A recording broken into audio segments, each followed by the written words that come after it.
What do we know about Sir Roy McNulty and the McNulty Report? Can you tell me what Sir Roy McNulty has proposed for the future of the railways? I have absolutely no idea, never heard of him. I'm afraid I can't. Sorry, I'm afraid I don't know.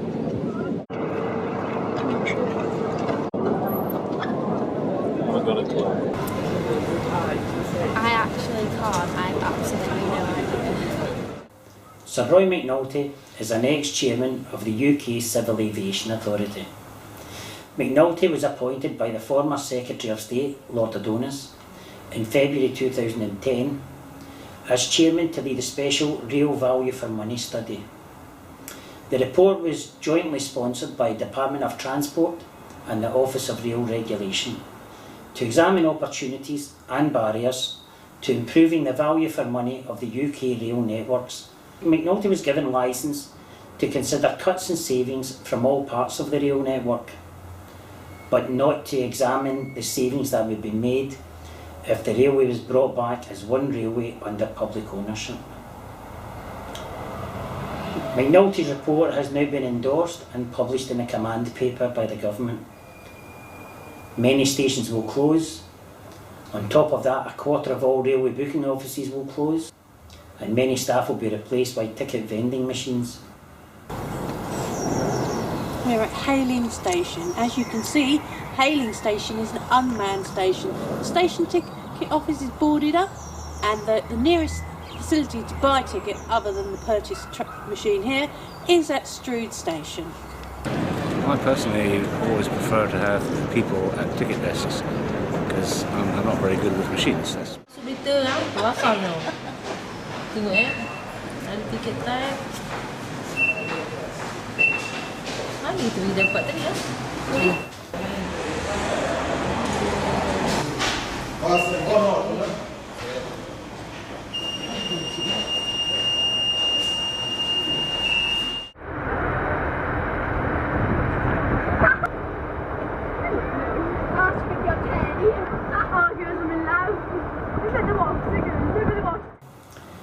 Passengers will be left vulnerable in unstaffed stations at night. To me, travelling late at night, I wouldn't be too comfortable, being a student as well. I mean, because of crime rates as well around London, you've got knife crime and you've got rapes as well. I wouldn't be too comfortable. I know my parents wouldn't be too comfortable letting me go on the trains, and for me that would be quite, it'd be difficult to travel at night. If I do want to go home and if I'm commuting, I wouldn't be too comfortable doing that. The disabled will be discouraged from travelling.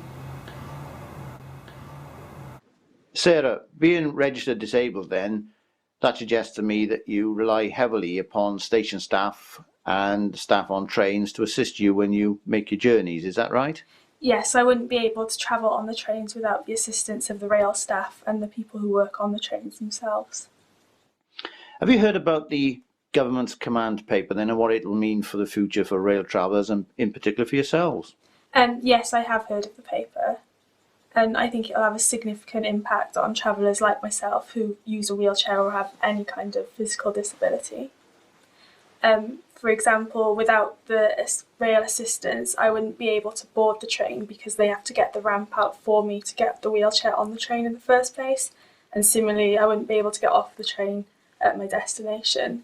So it effectively means I wouldn't be able to travel by rail at all. People who have no access to computers or computer technology would find it difficult to access train information.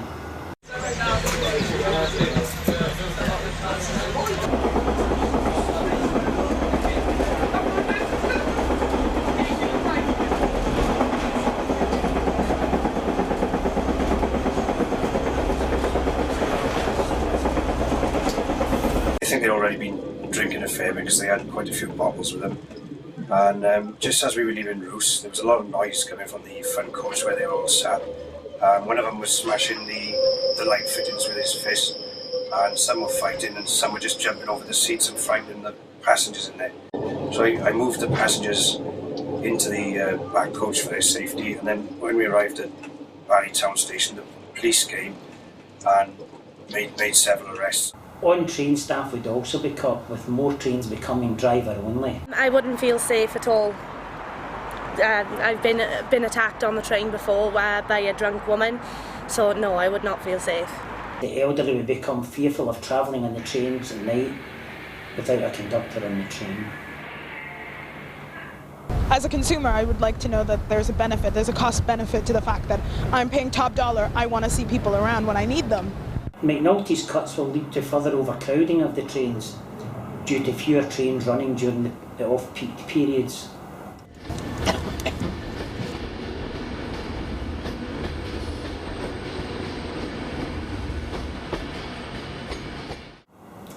Is this our future? I remember the days when I was a young lad, having the many day trips out with my mother and father, travelling down to the local station where it was a friendly atmosphere, entering into the booking office where my mother and father would purchase the tickets. From there, going out onto the platform where the friendly ticket collector would collect the tickets, and then waiting for the train to come in. The journey itself was exciting and enjoyable.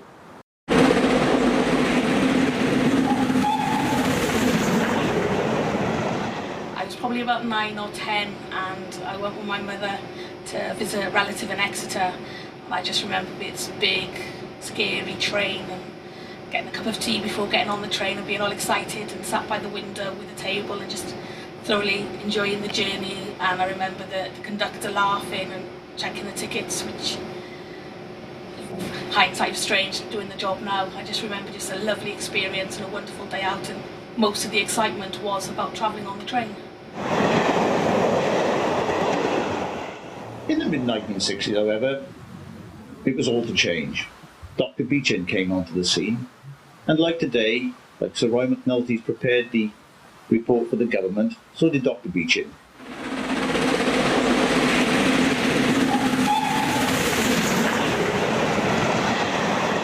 Beechin axed the railways.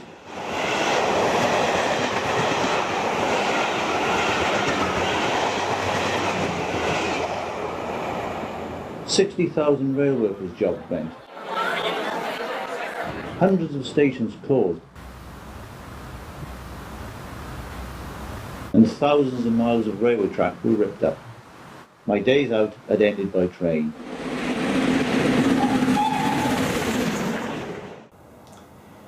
The UK rail network has one of the best safety records in the world.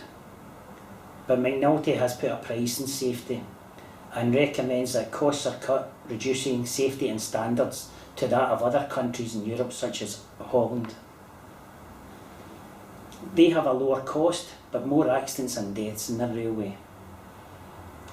This actually puts a price on the cost of a life in our railways.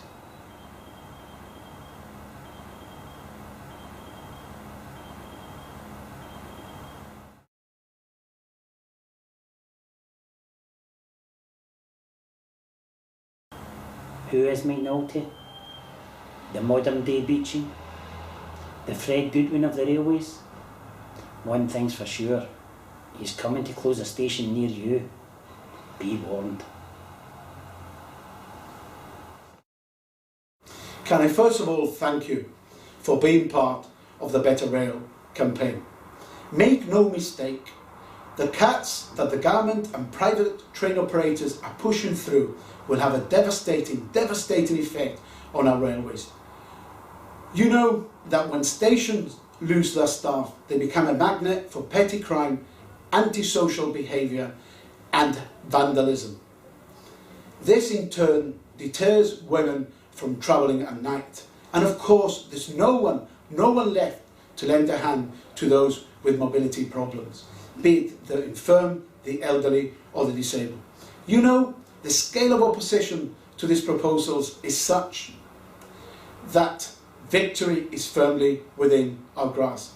I'm absolutely convinced that if we all continue to put our shoulders to the wheel, this is a campaign that we will win. I want to thank you once again for all your efforts.